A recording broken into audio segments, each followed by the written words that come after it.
Okay, everybody, we've been talking a lot over the last couple of months about recovery campaigns and what that looks like. And the coronavirus has really thrown so many of us for a loop. If you have found yourself struggling to know how you're going to plan your recovery campaign, or if you're not sure if you've got the right plan in place, my team has been putting together these recovery campaigns for several destinations. We would love to take that opportunity to provide one for you. If you're interested in getting some guidance for your recovery campaign, whether it's just for us to take a look and give you some high-level recommendations, or if you're looking for someone to help you see it all the way through, we'd love the opportunity to take a look. If you're interested in having us take a look and help you come up with the right recovery campaign, please email me directly at adam@relicagency.com and we'll get you set up.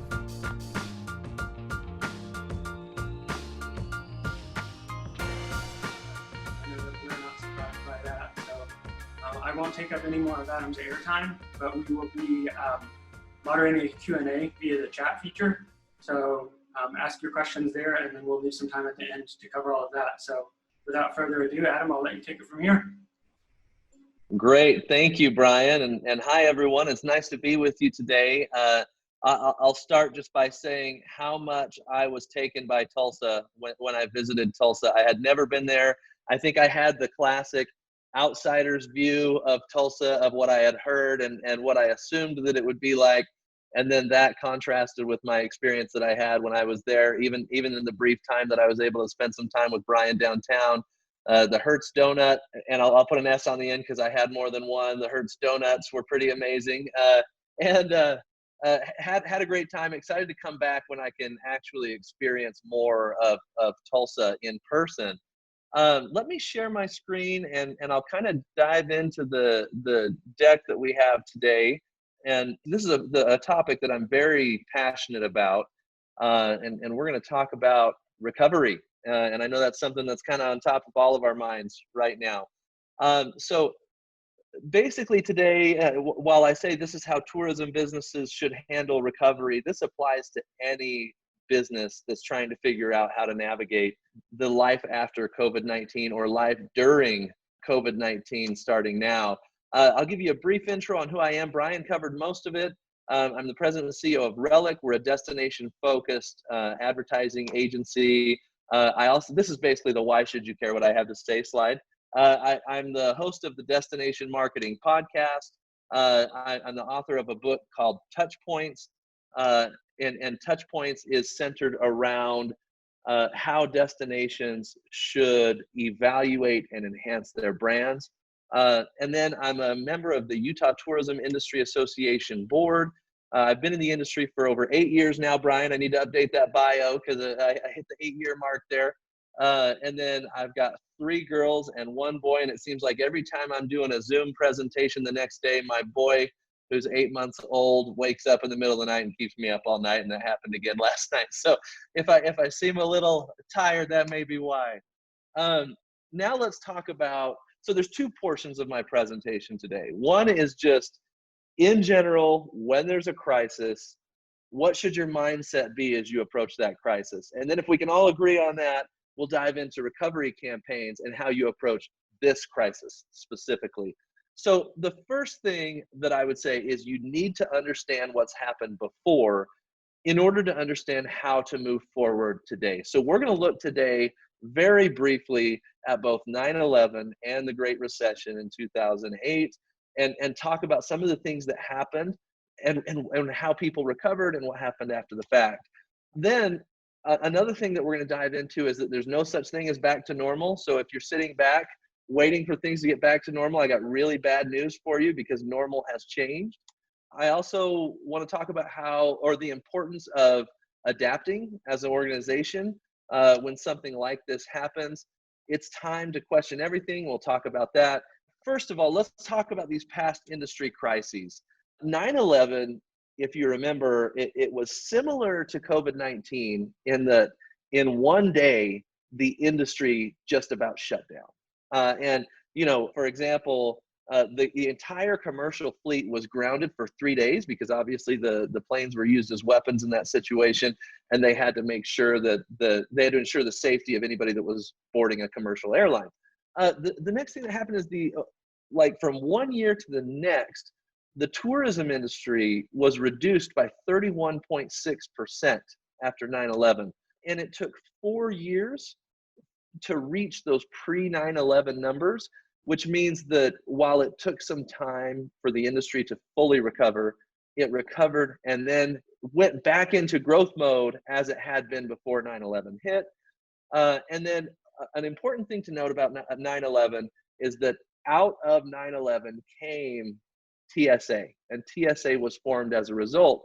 And so now when we go travel and we go through TSA checkpoints at the airport, it's normal for us. It's a normal experience. And yet at the time, it was a completely different way to fly. And I think there's some parallels from that to what we're going to be going through with COVID-19. There's new normals, new things that are going to be incorporated that someday will just be accepted as normal, but right now feels really uncomfortable, really strange. Let's talk about the Great Recession. As you know, I mean, the economy crashed in 2008 as a result of a lot of things, but the mortgage industry and housing industry kind of drove that change. But the national hotel occupancy dropped to 54%, which was one of the lowest occupancy rates in industry history. It took from 2008 until 2010 for growth to return to the industry, meaning that the shrink that was taking place did not stop until 2010 when we started to experience growth again. And then a really interesting thing here too is that Brazil's US travel doubled from 2009 to 2011, from 4.5 billion to over 8 billion in travel spending in the United States. And the reason I call out that point in talking about this crisis is that it created a new opportunity, a travel segment that had not been a focus for the United States before that was now a very significant segment for travel. And then when the rest of the industry recovered, Brazil had been added, so it was a net new addition. And so I think one of the things to look for anytime you're dealing with a crisis is what net new addition can we create? What new audience can we target? What new opportunities exist because of the crisis? The crisis is a negative situation, but how can we turn some of the circumstances that come along with the crisis into opportunity for our businesses? Now, the next thing that I want to talk about is the new normal. Like I said, I talked before about how if you're sitting back and waiting, okay, when things get back to normal, I'm going to dive back in.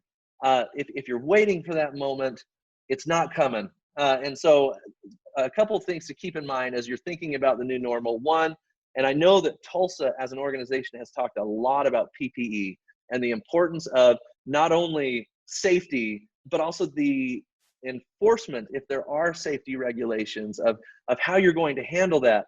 And so in this new normal, just having the availability of PPE, the requirement of PPE, how to enforce it, what to make available, how to make it available, do we require it? All of that stuff is going to be very important in this new normal. And I don't think PPE is going to be going away anytime soon. The next thing that I'll say is that safety as a priority for travelers just became more important than ever. Now, safety is always in people's mind, but now, am I going to get sick on the flight to where I'm going has never really been a concern before.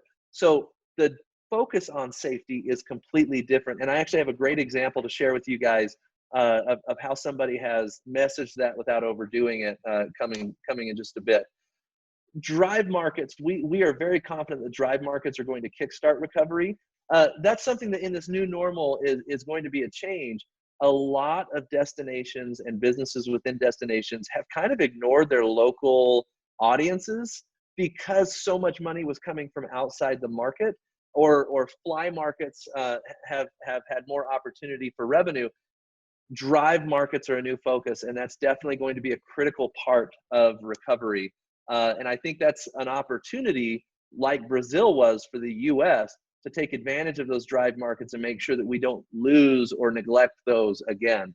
The next one is that your target personas may change, and we're going to dive into that a little bit more. But most businesses who have been marketing effectively will have a primary, secondary, and if you have the budget for it, a tertiary target persona, right?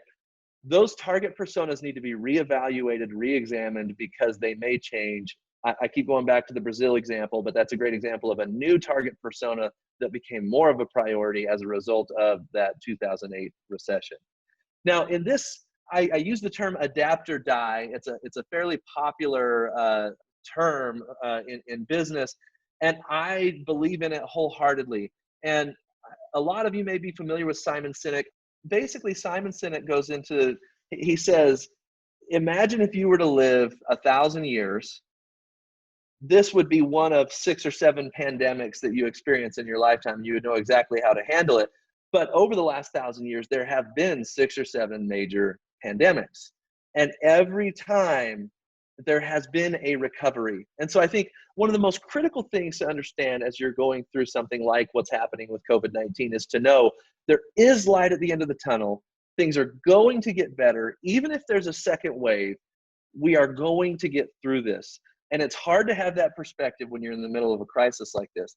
But knowing that things are going to get better, if you're confident that things are going to get better, then you examine your business and say, what do I need to do with my business to make sure that when things do get better, I'm correctly positioned?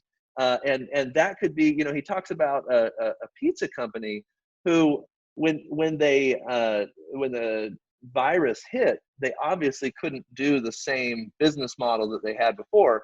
And takeout and delivery became so much more important for them. And now a lot of the waiters that had been in their business became packagers and shippers and people that would deliver stuff. And so their entire role had changed. And, they had people within their organizations that said, well, I'm not a packager, I'm a waiter, I'm not going to do that. And he said, well, we don't have a job for you, right?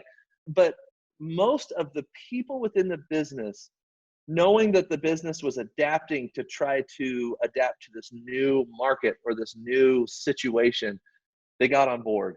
And now they are packaging and shipping more pizza than they were ever producing in their current business model. And he talks about one other business that started actually manufacturing PPE. And there's even a business here in Utah that used to do trade show booths for me. Well, anybody that's doing trade show booths, guess what? There are no trade shows right now, or very few.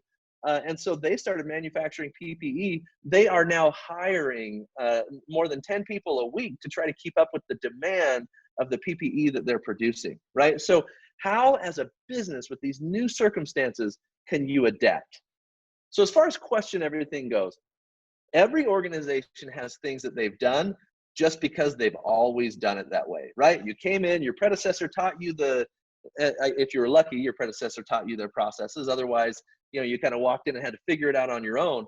But there's so many different things. And obviously, I'm coming at this from a marketing perspective, but I would say your entire organization should be looked at with, what are we doing that we've just done that way because we've always done it?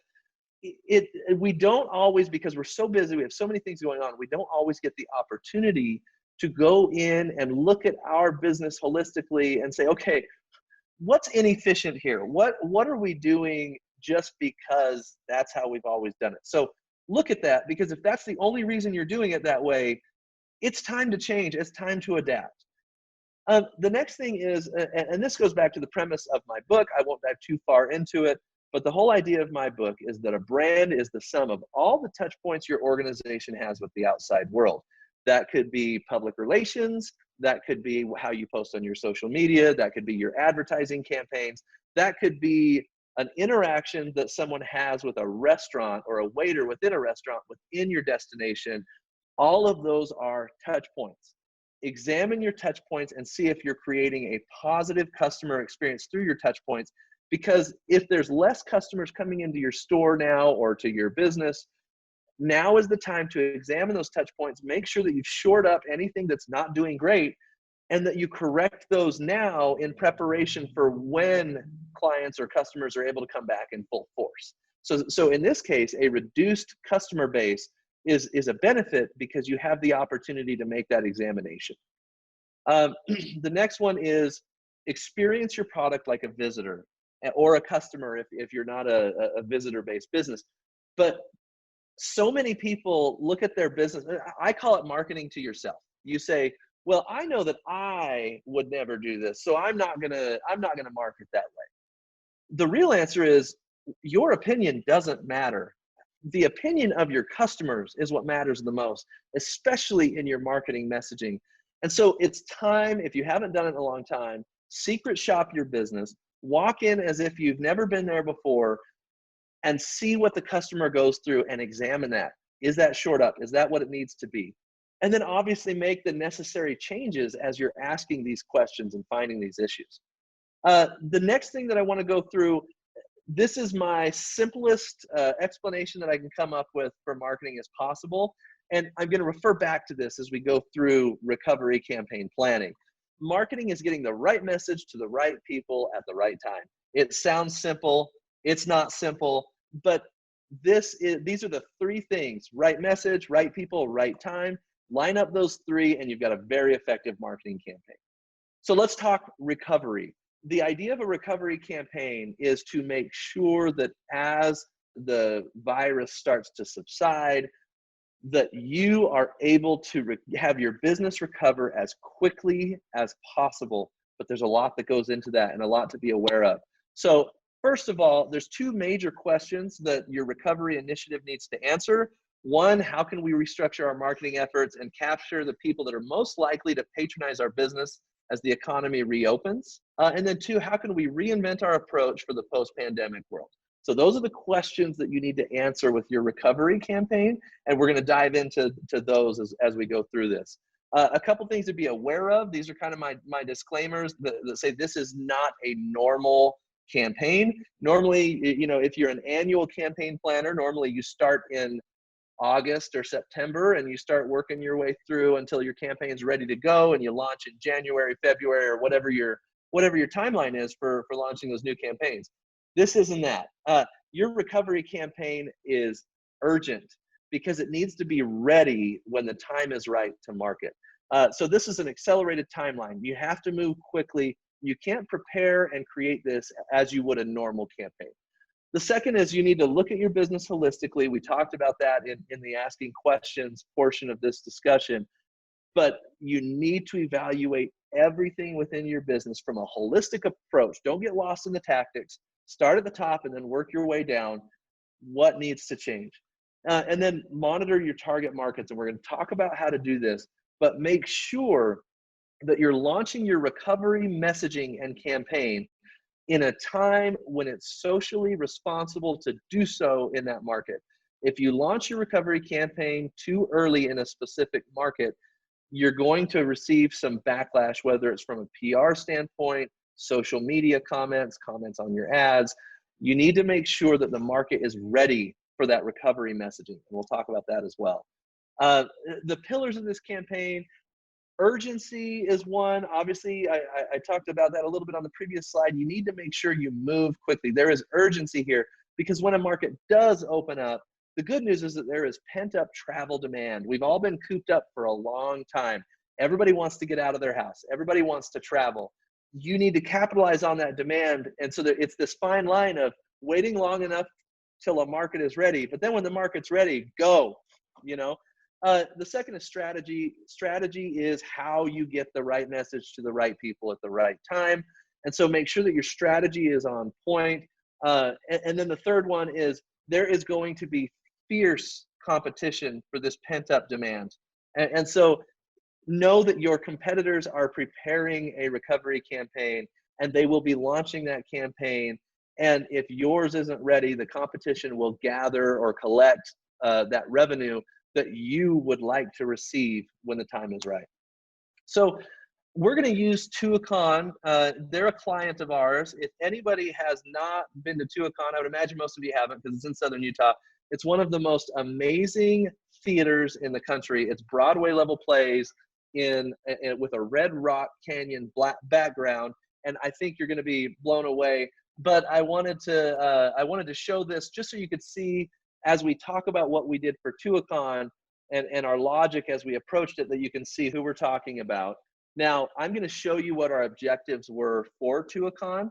And guys, the important part of objectives is you have to know what you're trying to accomplish and define what you're trying to accomplish if you want to create an effective campaign. So if we don't know what the end goal is, what are we shooting for, and we don't define that ahead of time, you're going to be kind of having a difficult time bringing everything together. So we have to agree on the objectives. So the first thing we did with Tuacahn is we sat down and said, okay, what do we need to accomplish with this campaign? The first one was a holistic, streamlined approach to navigate the aftermath once events start. And remember, these guys are an event venue, which makes them a very unique challenge in the new normal. We also wanted to encourage in-state attendance to focus on the core persona. We used to have multiple personas, but we had to focus on the core persona and make sure that we can get them to attend Tuacahn. And then we wanted to tailor our communication to the current situation and ease the concerns that consumers have. Then obviously we want to maximize ticket sales in 2020 if they're able to resume. And this is the crazy thing. We've developed this campaign. We still don't know if they're going to have a 2020 season, but we couldn't take the chance of if they do have a season, not having a campaign ready to go. So this is something we've developed without knowing even if they're going to be able to reopen this year. We've got our fingers crossed. But if they do, we want to maximize 2020 and the negative impact on that revenue, but we're also laying the groundwork to make sure that 2021 doesn't continue to lose steam like 2020 has. And then we want to portray the legacy and remind people why these stories that theater tells are such an important part of their lives and their memories and experiences. And so as we all agreed with Tuacahn on those objectives, it made it a lot easier for us to come up with this recovery campaign. I want to talk about personas. Target personas are critical. And a lot of people will talk about, well, who's your target audience? And we'll say, okay, we're targeting females aged 25 to 54. And that's great. But when you close your eyes, I don't know that you actually see who you're marketing to. So what we try to do with personas, and we didn't invent the persona. This is a very common marketing tactic to use a target persona. We will use a photo. We will use demographics. We'll also use psychographics. We'll put a name to them. And then as we're talking about targeting the specific audience segment, we refer to James and Emma Johnson. We don't refer to retirees, right? So it's kind of a cultural shift in your marketing organization to make sure that everyone's on the same page with who we are targeting. And this couple specifically, if I'm trying to get them to come to Tuacahn, one of the first things that I need to realize is that they are on the border of being very at risk. They're age 57 and 55. Well, they're just young enough to where they're not in the super high risk category, but I guarantee you they're thinking about the risk of coming to an event with a lot of people a lot more than maybe your 35 to 45-year-old segment. And so it's really important that we understand how this pandemic is affecting your core target personas, as we've had to here with Tuacahn. The next one is we knew that for them, local and drive markets were critical. They pulled a lot out of Southern California over the last several years. Southern California will not be the core audience as we move forward, because we need to focus on drive markets, at least for the next year, because they will be the first ones willing to drive down to Tuacahn and experience an event like that. The next thing in messaging, once you've established who you're trying to talk to, who you're trying to target, you've got your objectives, okay, how are we going to message to those people, right? And with that, I think there's a couple of critical steps, but there's some things to be careful of as well. Obviously, people are going to be hesitant to travel where there's going to be large crowds, but you don't want to beat them over the head with the safety messaging either. And I've got an example of who did it wrong and who did it right. One of our clients a couple years ago is Laredo. Well, one of our clients now, but a couple of years ago had a campaign. It's in Laredo, Texas. And the previous people within the organization had launched a campaign called Laredo is Safe. Now, those of you that know Laredo is a border town.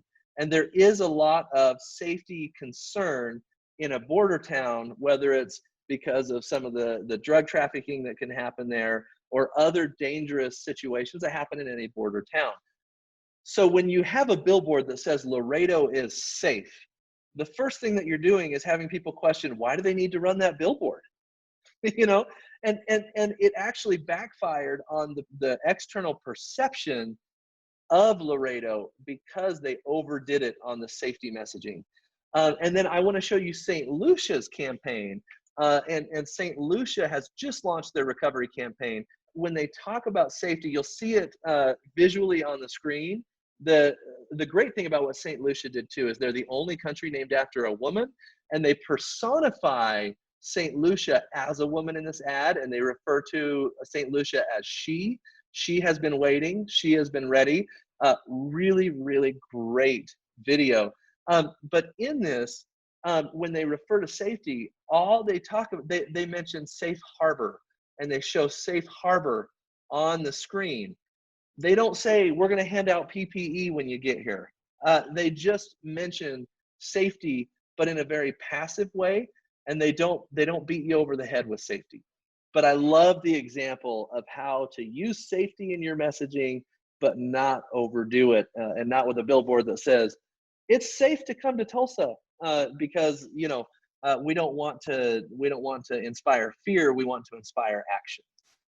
So once you have addressed that, you want to look at your pillars of messaging.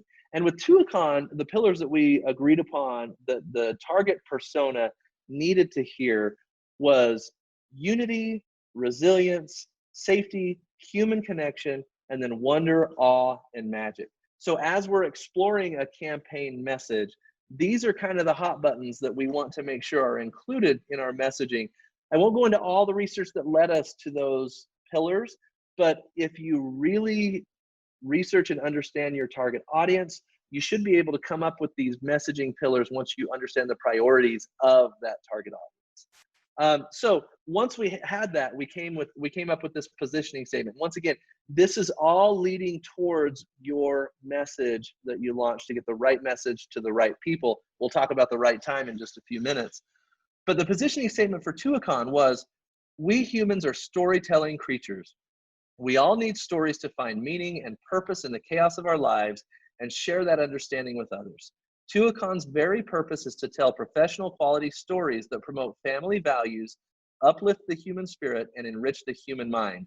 While feeling cooped up and frustrated, people have been turning to stories in the form of books and television to be reminded of the spirit of human resilience and our capacity to overcome trials. But those stories don't hold a candle to the experience of seeing magical stories brought to life on Tuacahn stage. Now, if we all agree on this is kind of the story that we're telling, the messaging becomes very clear of how to tell that story in your messaging. You've agreed on the pillars, you have kind of your overarching explanation or positioning statement for the message, and then you version that out into all the different tactics and categories that you have. But this was really helpful with Tuacahn for us to be able to come up with that recovery campaign. So let's get into tactics, okay? What do I need to actually do once I've come up with my messaging? This is an example of the touch points that Tuacahn needed to address, but for every business, it's different. And so I want you to think about, what are your touch points with the outside world? And if I'm creating this recovery messaging, how do I roll it out to every single one of these different tactics? Now, the one thing that I'll say is, you know, you've got a good campaign if it has legs, as we call it, to go across all these different channels, all these different tactics. If you are having a really hard time getting that messaging to fit into social media or web or traditional media or any of these categories, I would say you probably need to go back and work on your campaign a little bit. But in this situation, we wanted to look at their creative, their digital media, their traditional media. They have year-round billboards that are really cool, where they have the branding message on one side and then a digital billboard for the different shows that are happening at any given time. You know, so how does it plug into those billboards? Public relations and content, social, web, their internal communication. And this is one thing that people skip. a lot is how do we make sure that the people within our organization are communicating that messaging just as effectively as we are in our outbound communication. I'll give you just a quick example. When I was in Knoxville, Tennessee this last year, I went down there and we went to a restaurant called Stock and Barrel. And we're at Stock and Barrel and we're asking about dessert. We'd had a great meal. The burger was incredible. We're asking about dessert, and Stock and Barrel, the waiter said to me, he's like, look, you can get dessert here. It's really good. But if you really want to experience Knoxville, you're going to go around the corner to this little family ice cream shop and have the best dessert in Knoxville. And it blew us away, right? Like it was really amazing. And the thing that I think is awesome about that is they have actually educated the internal people within their destination of how to provide an incredible customer experience. And so how do you get your people internally to be communicating the message of recovery correctly and stay consistent with your messaging across all these different tactics? So let's talk launch date. This is the trifecta here, right? Right message, right people. Now let's talk about right time. There's a few things that you need to be aware of. We talked about how it might not be viewed as socially responsible for you to launch in some of these markets a recovery message.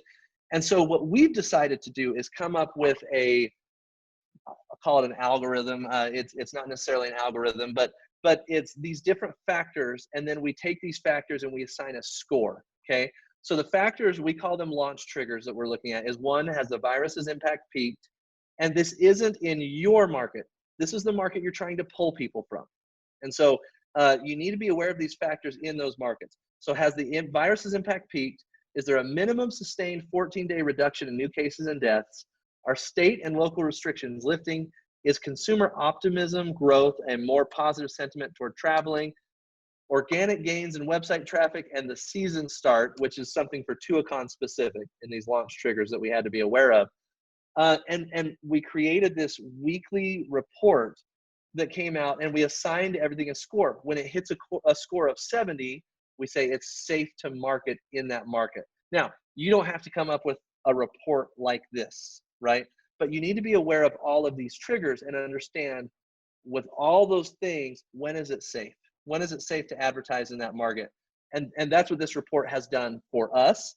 And it's something that I would recommend you figuring out that in your own destination or business, because every market is different. Utah is recovering at a faster rate than parts of California. When I say recovering, I should say opening up, and it's more accepted to travel in Utah than it is in the highly densely populated areas of Southern California.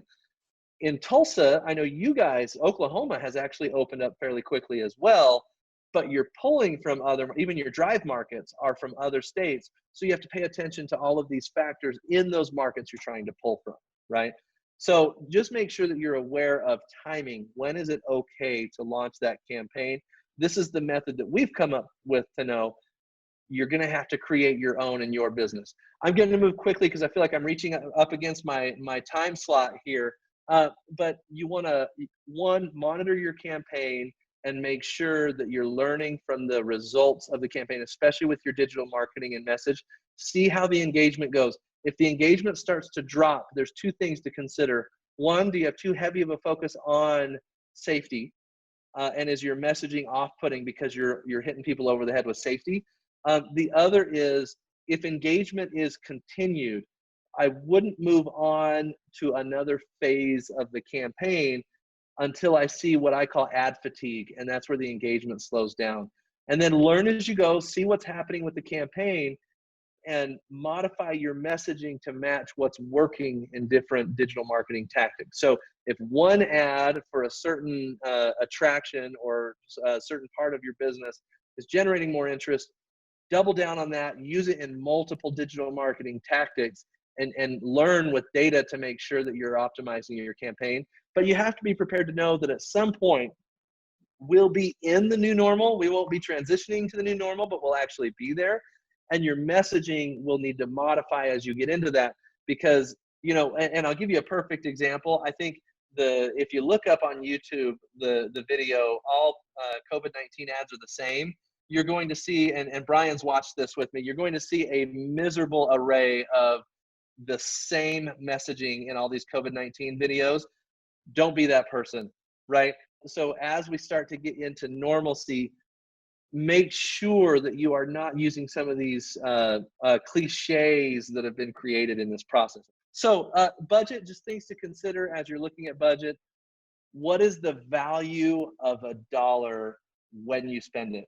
So if you spend a dollar now in a market where people are not ready, what's the value of that dollar versus marketing when the market is ready for your marketing? And you really need to consider that, because budget is tight right now. You've lost a lot of revenue, almost no matter who you are in business. You've lost a significant amount of revenue. So make sure that you're focused on timing and that you're not spending money in a time that's going to give you a low opportunity for a return on that investment. Budget mentality versus lead mentality, just to be very quick about that. A lot of businesses will say, I put 5% of revenue back into marketing. I put 10% of revenue back into marketing. Some say 2%. That's a budget mentality. Well, if you've lost all your revenue, then you don't have very much in that coffer to spend on your marketing. And so I would look at converting to a lead mentality. And when I say a lead mentality, I mean, these are a couple things that you have to know in order to transition to a lead mentality. What's my cost to acquire a customer? How much does it cost me to get a customer in the door? And then what is my lifetime value of a customer? And if you've been able to keep track of those two things, now you can say, okay, well, if I know what it costs me to acquire a customer, and I have my revenue goals, and I believe that these assumptions are correct, I'm going to invest this much, hoping that I'm going to get this many people back. But you can only do that if you know your data, if you know your cost to acquire a customer and the lifetime value. Don't play with that unless you're confident that you can get that return. Measurement is key. If you don't have the metrics in place to measure that, or the technology in place to measure, you're not going to be able to operate with that lead mentality. So I would make sure that you focus on getting the measurement that you need. And then the last thing that I'll say in this presentation is that it's so important to lean on Visit Tulsa, because they have a lot of the information that you need. They're not looking at it just from your business's perspective. They're looking at the destination as a whole. They're getting feedback from businesses within the destination, and they're going to be able to give you a lot of information that can help you know what to do with your business. You need to talk to them about when it's safe to advertise in the markets that Tulsa draws from, so that they can help you understand how to structure your campaign. Now, they're not like, Visit Tulsa isn't the marketing manager for every business in Tulsa, right? So be respectful of their time, I guess I would say, but ask them for information, because they have information that can help. They're talking to businesses within the destination. And I know that they're planning on launching several really amazing tools that are going to continue to provide valuable data for you as stakeholders of the destination. And then the other thing is, tell them what you're seeing. Tell Visit Tulsa what you're experiencing, so that they can also share that with other businesses, because all boats rise in the tide. And that's it. I'd love to take questions at this point. Yeah, folks, feel free to throw any questions you have for Adam into the chat. I've gotten a couple here on my end. Adam, back to the beginning of the presentation when you talked about the example of crisis creating opportunities for net new audiences like Brazil. I think the drive market, you mentioned is definitely one that we're seeing. Have you seen any other examples of net new opportunities coming out of this current crisis? Yes, in fact, I would say that the younger audience seems to have much less fear. Like the millennial audience has a lot less fear, and even Gen Z has a lot less fear about the pandemic. And so because of that, they're more willing to travel, more willing to spend money. So I'm going to go back to my example of Tuacahn Amphitheater, right? Well, I bet 60-70% of their business was retirees over the last couple of years. Now they have an opportunity to target a younger audience that they haven't really paid a lot of attention to because they haven't needed to. So now if they are able to really focus on that younger audience and generate more business from that audience, when recovery does happen, when normal does get established, now they have two really effective audiences that they can target. So it's really looking at who's most likely to come now in this normal, who's most likely to patronize our business, build them up, And if your other one comes back, that's just kind of gravy. You know what I mean? That's great. I'm thinking too, I was like nodding along with all of your presentation, loved what you had to say. I think, in our situation specifically, and looking at a fully robust marketing strategy, effort, program, I think what you spelled out for us today was A to Z. If we are moving forward with a more limited budget, what would your recommendation be to focus on first, knowing that we may not be able to do everything we would like to do? Yeah, this is where it goes back to the importance of understanding your target persona and your primary target persona. And that primary target persona may have changed. It may not be the same person it was before. But if you understand really well who you need to be targeting, I would eliminate all of your waste. So for example, in Utah, and I'm just going to use Utah as the example because I don't know Tulsa's DMA as well. In Utah, if you were to buy network TV, okay, so let's say I'm buying the 5 o'clock news, right? If you were to buy network TV, you're going to hit the entire state because Utah in itself is one DMA, right?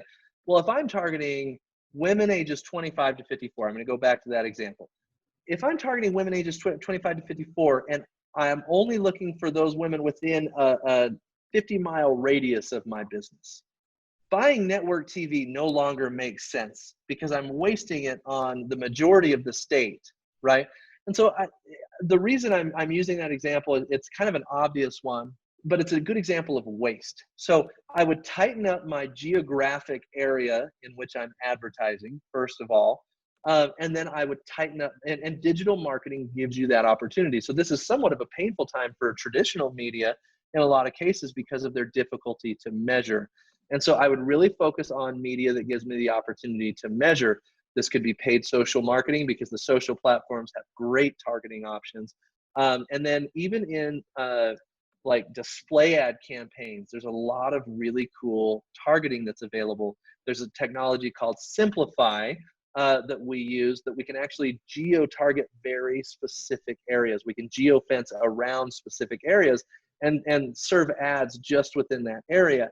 And so I would really focus on media options, whether digital, traditional, or earned. I would focus on the ones that are measurable. Now, earned media, I'll talk about that too real quick. Public relations, if you are able to get earned media and all it requires is your time, media is looking for a couple of things right now. They want to know how the pandemic is affecting the businesses that are in their news radius, right? And so if you can figure out how to be the storyteller for your industry through contacting the editors of these media outlets, I think you have a great opportunity to be the voice of that industry in your destination. And then the other thing that I feel like they're looking for right now is kind of stories of adaptation. So if your business has had to adapt significantly and made major changes and has a success story, this is the type of feel-good story that the news knows people need right now. And I would really focus on demonstrating that.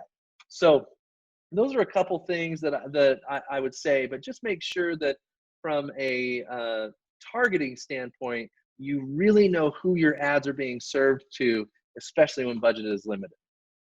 Love that. Thank you.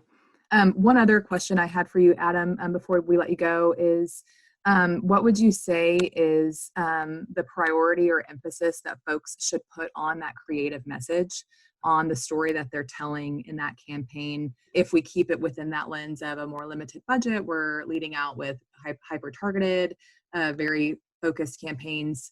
I know you're passionate about that, so would love to hear your thoughts on that.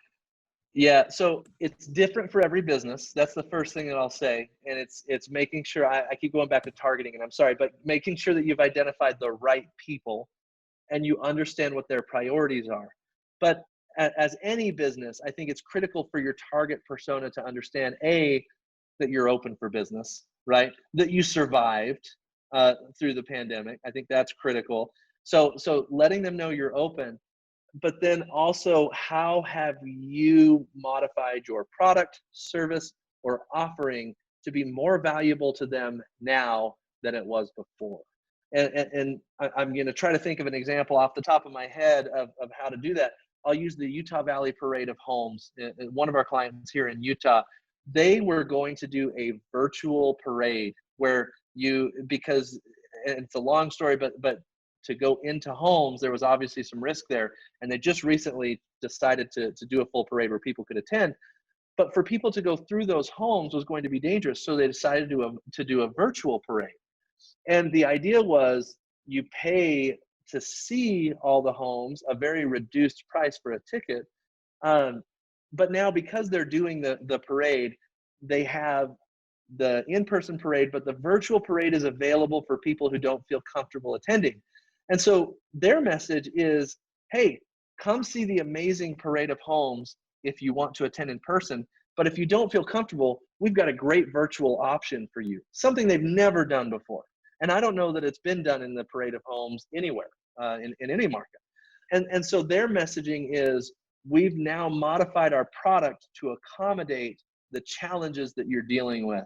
And that's definitely something that I would communicate in my advertising. Awesome. Thank you for that. Are there any other questions folks have for Adam that they want to throw into the chat or just unmute? Okay, cool. Brian, do you want to close us out with a quick closing point of message? I don't have one. I appreciate Adam again. So with that, I think if there's nothing else, we'll let everybody get on with their day. Bye, everyone. Thanks, everybody. Thanks so much, Adam. Thanks, everybody. Bye now.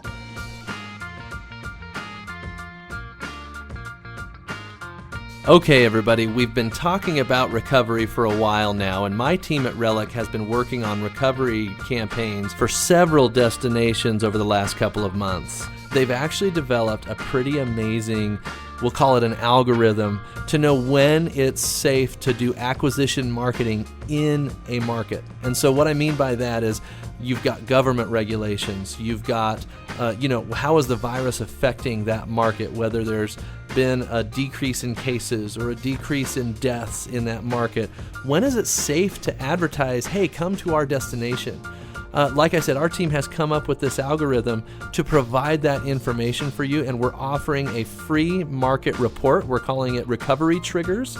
And if you'd like a free Recovery Trigger report for your target market where you want to draw visitors from, please email me directly at adam@relicagency.com, or you can go to recoverytriggers.relicagency.com and we'll get you set up with a free report, and we even have the ability to send you a weekly recurring report so you can see what's happening in that market on a weekly basis and make sure you're launching your acquisition campaign at the perfect time.